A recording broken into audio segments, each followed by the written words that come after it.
Hello, you all. Welcome to Literary Academy. তো আজকে lesson 2 all about a dog, যেটি লিখেছেন A.G. গর্ডিনার। তার এই স্টোরিটা আমরা পড়ব। তো আগের ভিডিওতে যেটা আমি বলেছি সেটা হলো প্রত্যেকটা স্টোরি হোক বা পোয়েম পড়ার আগে আমাদেরকে ফার্স্টে সেটা রাইটার সম্বন্ধে পড়ে নিতে হবে।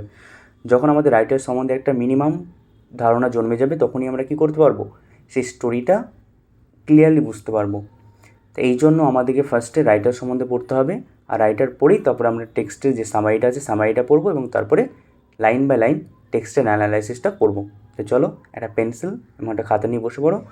যে ইম্পর্টেন্ট জিনিসগুলো মনে হবে বা ইম্পর্টেন্ট পয়েন্টগুলো মনে হবে সেগুলো আমি বলবো, তোমরা সেটা লিখে নেবে। তো এখানে লেখা আছে অল অ্যাবাউট আ ডগ, বা অল মানে সমস্ত কিছু, অ্যাবাউট মানে সম্পর্কে, আর ডগ। তো এই গল্পটা সমস্ত কিছুই হলো একটা ডগ সম্পর্কে। তাহলে আমরা এটা দ্বারা বুঝতে পারলাম যে পুরো গল্পটাই হবে একটা ডগকে নিয়ে, যেটা লিখেছেন A.G. গর্ডিনার। তার বায়োগ্রাফিটা আমরা এবার পড়ব। দেখো, আলফ্রেড জর্জ গর্ডিনার, যিনি 1865-এ জন্মগ্রহণ করেন এবং 1946-এ তিনি কী হন, মারা যান। মানে আমাদের দেশ স্বাধীন হওয়ার 1 বছর আগে তিনি মারা যান।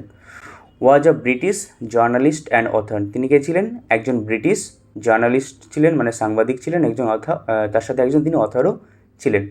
His essays written under the pen name Alpha of the Plough. তাহলে পেন নেম মানে হলো তিনি একটি নিজের নামটা, A.G. গর্ডিনার যে নামটা ছিলেন এই নামটা কিন্তু তিনি ইউজ করতেন না, তিনি অন্য একটি নাম রেখেছিলেন, ছদ্মনাম যেটাকে বলা হয়। পেন নেম মানে হলো ছদ্মনাম। আলফা অফ দ্য প্লাউ, এই ছদ্মনামে তিনি সমস্ত লেখালেখি করেছেন তার লাইফে। যত এসে লিখেছেন সবগুলো হলো আলফা অফ দ্য প্লাউ, এই নামে তিনি লিখেছেন। তার যে অ্যাকচুয়াল নেম আলফ্রেড জর্জ গর্ডিনার এটা কিন্তু তিনি রিভিল করতেন না। তো এটা একটা প্রশ্ন আসতে পারে, এটা তোমরা মাথায় রাখবে। আলফা অফ দ্য প্লাউ কাকে বলা হয় বা কার ছদ্মনাম ছিল, সেটা হলো A.G. গর্ডিনারের। আর হাইলি রিগার্ডেড, মানে এটাই সবচেয়ে বেশি পরিচিত ছিল alpha of the plough. Next, his uniqueness lay in his ability to teach the basic truth of life in an easy and amusing manner. মানে কি বলছে, সাধারণ যে সত্যতা আছে আমাদের লাইফের এই জিনিসটা তিনি কি খুব সহজ এবং মজাদার ম্যানারে তিনি কী করেন, সবাইকে বোঝাতে পারেন, এটাই হলো তার একটা uniqueness. The pillars of society, pebbles on the shore, many furrows and leaves in the wind আর some of his well known writings. তো এইগুলো হলো তার কয়েকটি বিখ্যাত রাইটিংসের মধ্যে, এখানে লেখা আছে কয়েকটা। এবার দেখো আমাদের সামারিটা আমরা পড়বো আমরা। ইন দিস টেক্সট, মানে এই গল্পে, which is an edited version of গর্ডিনার্স essay of the same name. মানে এই যে গল্পটা আমরা পড়বো এটা হলো একটা এডিটেড ভার্সন, মানে একটা অনেক বড় স্টোরি ছিল যেটাকে কেটে শর্ট করে তোমাদেরকে দেওয়া হয়েছে। তো এটা যে বড় স্টোরিটা থেকে নেওয়া হয়েছে সেটার নাম হলো সেম একই নাম, অল অ্যাবাউট আ ডগ। এই নামেই বড় স্টোরিটা আছে, আর এই নামেই তোমাদেরকে এই টেক্সটটা দেওয়া হয়েছে, যেটাকে edited version. The author observes how a bus conductor makes a lady go up to the uncovered top of a double-decker bus. মানে কি বলছে, তো এই গল্পে দ্য অথর অবজার্ভস, মানে আমাদের অথর কি অবজার্ভ করেছেন বা কী লক্ষ্য করছিলেন, হাউ এ বাস কন্ডাক্টর, কীভাবে একটা bus conductor makes a lady go up to the uncovered top of a double decker bus. Double decker bus মানে হলো দোতলা বাস, সে দোতলা বাসের ওপরের তলা যেটা ছিল সেটা হলো আনকভার্ড, মানে তার কোনো ছাদ নেই। তো অনেক বেঙ্গলি গান, তোমরা বাংলা গান শুনে থাকবে, যেটা দেব হোক বা জিৎ হোক, তাদের দেখবে এক টাইমে তারা কী করতো, প্রত্যেকটা গান শ্যুট করার জন্য বাইরের দেশে চলে যেত, আর সেখানে গিয়ে কিন্তু কি সেই ডবল ডেকার বাসগুলো যেগুলো হতো যার উপরে ছাদ থাকতো না সেখানে শ্যুট করতো গানগুলো, এগুলো অনেকেই আমরা দেখেছি। আর তোমরা যদি বাংলা গানগুলো দেখো তাহলে দেখতে পাবে ডবল ডেকার বাসটা কেমন। এই সেই বাস যার নিচেটা খুব ঘেরা, ছাদ দেওয়া, কিন্তু ওপরেরটা ফাঁকা এই দিকটা, তো এটাকে বলা হচ্ছে ডবল ডেকার বাস। নেক্সট, তারপরে তাহলে সে কন্ডাক্টর কী করেছিল, একটা মেয়েকে জোরপূর্বক সেই আনকভার্ড যে টপ ছিল, মানে ছাদ নেই, সেই ছাদে কী করেছিল, একটা মেয়েকে পাঠিয়ে দিয়েছিল। জাস্ট বিকজ, কিসের জন্য, she is carrying a dog, মানে যেহেতু সেই মেয়েটা একটা ডগ তার সাথে ক্যারি করছিল, আর এইটুকু কারণের জন্য তাকে কী করতে হয়েছিল, নিচের ঘেরা জায়গাটা ছেড়ে ছাদের ফাঁকা জায়গাতে যেতে হয়েছিল, কন্ডাক্টর বাধ্য করেছিল। দেখো, while watching the incident and its reaction among the other passengers, যখন তিনি দেখছিলেন এই ঘটনাটি এবং অন্য প্যাসেঞ্জারদের রিয়াকশানটাও তিনি দেখছিলেন, দ্য অথর ওন্ডার্স, তিনি অবাক হয়েছিলেন, whether rules should be tempered with goodwill in order to make them more human. মানে তিনি এখানে সে বাসের কন্ডাক্টর জোর করে মেয়েটাকে ওপরে ছাদে পাঠিয়ে দিয়েছিল, এই জিনিসটা তিনি দেখছিলেন এবং তার সাথে যে মানুষগুলো ছিলেন তাদেরও রিয়াকশান তিনি দেখছিলেন এবং সেখানে রিয়াকশান দেখে তিনি একটা জিনিস বোঝার চেষ্টা করছিলেন যে এই যে রুলসগুলো আছে সেই রুলসগুলোকে আমরা কি ভঙ্গ করতে পারি না বা ভাঙতে পারি না ভালো কোনো উদ্দেশ্যের জন্য, যেটা সাধারণ মানুষের জন্য উপকারী হবে, এটা কি করা যেতে পারে না করা যেতে পারে না, এটাই তিনি ভাবছিলেন। দেখো টেক্সটটা শুরু হচ্ছে এবার। I was travelling in a bus, মানে আই মানে এখানে রাইটারের কথা বলা হচ্ছেন। রাইটার কী করছেন? I was travelling in a bus, মানে রাইটার একটা বাসে করে কী করছিলেন? জার্নি করছিলেন, ট্রাভেলিং করছিলেন। পাস্ট টেন্সে চলছে গল্পটি। ইট ওয়াজ এ বিটারলি কোল্ড নাইট, তো না রাত্রিটা কেমন ছিল? বিটারলি কোল্ড, মানে খুবই ঠান্ডা ছিল রাত্রিটি। তো তিনি একদিন বাসে করে জার্নি করছিলেন আর সেই রাত্রিটা ছিল খুবই ঠান্ডা। And even at the far end of the bus, এবং সে বাসের একদম শেষ প্রান্ত পর্যন্ত the east wind cut like a knife, পূর্ব দিকে যে বাতাসটা ছিল ঠান্ডা বাতাস, সেটা কী করছিল? নাইফ মানে ছুরি, তো ছুরি কাটলে যেমন আমাদের লাগে ঠিক সেই রকমই কি ঠান্ডাটা বা বাতাসটা ওই রকমই ছুরির মতন করে কী করছিল? আমাদেরকে কাট করছিল। মানে আমরা বলি না তীরের মতন একদম বাতাস বইছে ঠান্ডা, তো এখানে ওটাই বলছেন তিনি যে নাইফের মতন একদম কি কাট করছে সে ঠান্ডা বাতাসটা আমাদের, মানে রাইটারদেরকে। দ্য বাস স্টপড, তারপরে বাসটা কী হলো? এক জায়গায় থেমে গেল।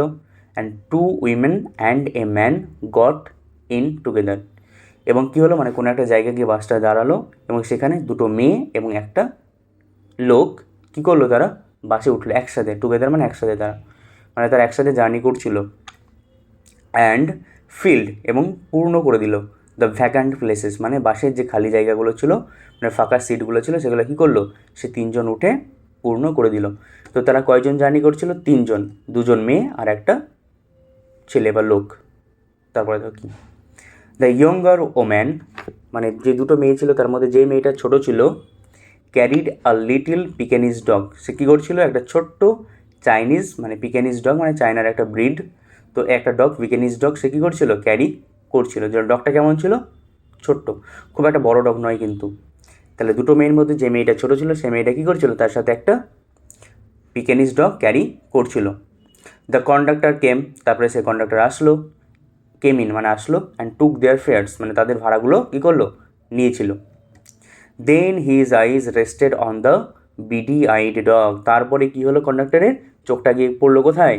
সে বিডি আইড ডগ, মানে মুক্তোর মতন ছোটো ছোটো যে চোখওয়ালা যে কুকুরটা ছিল, মানে এই পিকেনিজ ডগটার কথা বলা হচ্ছে, সেই কুকুরটার দিকে তার চোখটা পড়লো। I saw trouble coming up, মানে আমাদের রাইটার বলছে আই স মানে আমি দেখতে পেয়েছিলাম, ট্রাভেল মানে কোনো একটা সমস্যা, কামিং আপ মানে এবার আসতে চলেছে। মানে যেই রাইটার বসে বসে দেখেছেন যে সেই কন্ডাক্টর কী করেছে? সে কুকুরটার দিকে তাকিয়েছে, তার চোখটা দিয়েছে, তক্ষুনি রাইটার বুঝে গেল যে হ্যাঁ এবার একটা প্রবলেম আসতে চলেছে। তারপরে তো কি?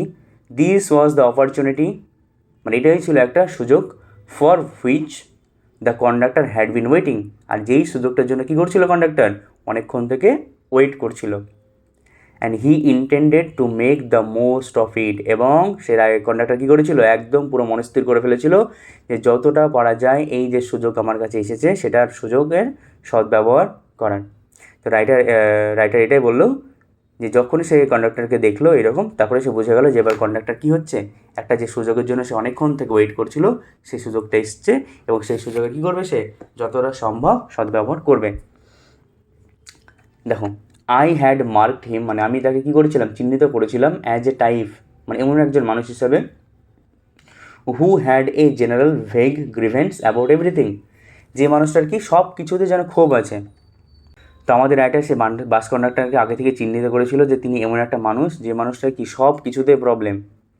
তারপরে দেখো, he seemed to have a particular grievance, he seemed to have মানে সেই কন্ডাক্টরকে দেখে মনে হয়, সিম টু হ্যাভ মানে তার একটা আছে, কেমন আছে? এ পার্টিকুলার গ্রিভেন্স মানে কি একটা নির্দিষ্ট একটা তার ক্ষোভ আছে বা রাগ আছে, কাদের ওপরে? Against the passengers who came and sat in his bus, মানে এখানে রাইটার বলছে যে এই কন্ডাক্টরের সব কিছুতে তো রাগ আছে, তারপরেও কিছু কিছু জিনিসে তার পার্টিকুলারলি রাগ আছে। কোন জিনিসে? সেই প্যাসেঞ্জারগুলোর ওপরে, যে প্যাসেঞ্জারগুলো কী করে? তার বাসের মধ্যে আসে এবং গিয়ে বসে।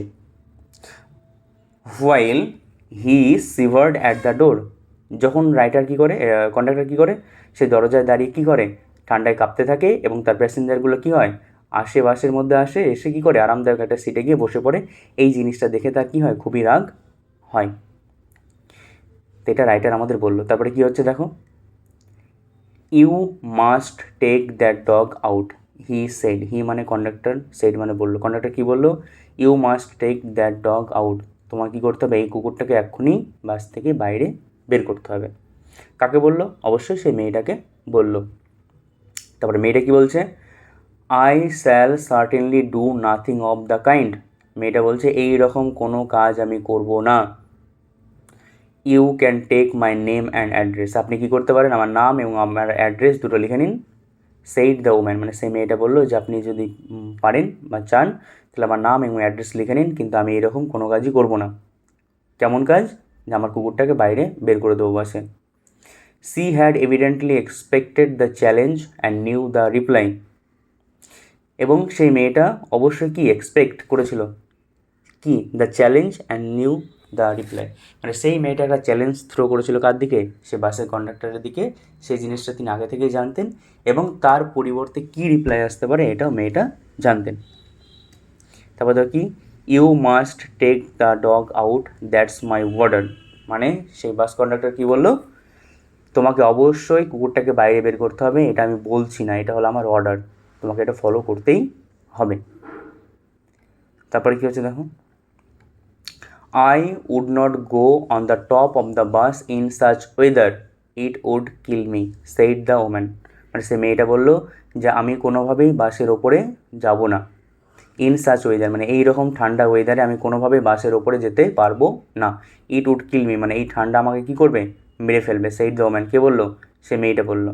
মানে এটা বুঝতে হবে যেখানে কী হয়েছে, এখানে কন্ডাক্টর তারপরে মেয়েটাকে বলেছে তুমি কুকুরটাকে হয় বের করো এখান থেকে, আর না হলে আর একটা কাজ করতে পারো, তুমি কী করতে পারো, কুকুরটাকে নিয়ে ছাদের ওপরে তুমি চলে যেতে পারো, যেখানে কোনো প্যাসেঞ্জার নেই, সেখানে শুধুমাত্র তুমি আর কুকুরটা দুজন থাকবে।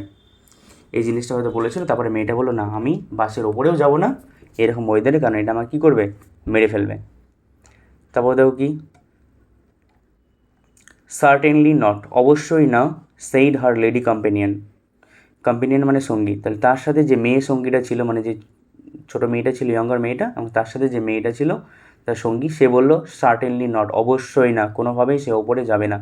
You have got a cough as it is, মানে অলরেডি তোমার ঠান্ডা লেগেছে, সুতরাং তুমি এরকম কোনো কিছুই করতে পারবে না, বাসের ওপরে যাওয়া তোমার হবে না, বা ও যেতে পারবে না, যাবে না, অসম্ভব ব্যাপার, কোনোভাবেই নয়। তারপরে বলছে ইটস ননসেন্স, এটা একটা বোকামির ব্যাপার, একদম বোকামির মতন কথা হচ্ছে। সেইড দ্য মেল কম্পেনিয়ন, কে বললো, সে মেল কম্পেনিয়ন, মানে আমরা আগেই পড়েছি কি, যে দুজন ছিল মেয়ে আর একটা ছেলে ছিল, সেই ছেলে বা লোকটা যে ছিল সে বললো না, ইটস ননসেন্স, এটা একদম ফালতু বোকামির কাজ হচ্ছে, এটা কোনোভাবে এভাবে সম্ভব নয়। এখানে ফার্স্ট পার্ট কমপ্লিট।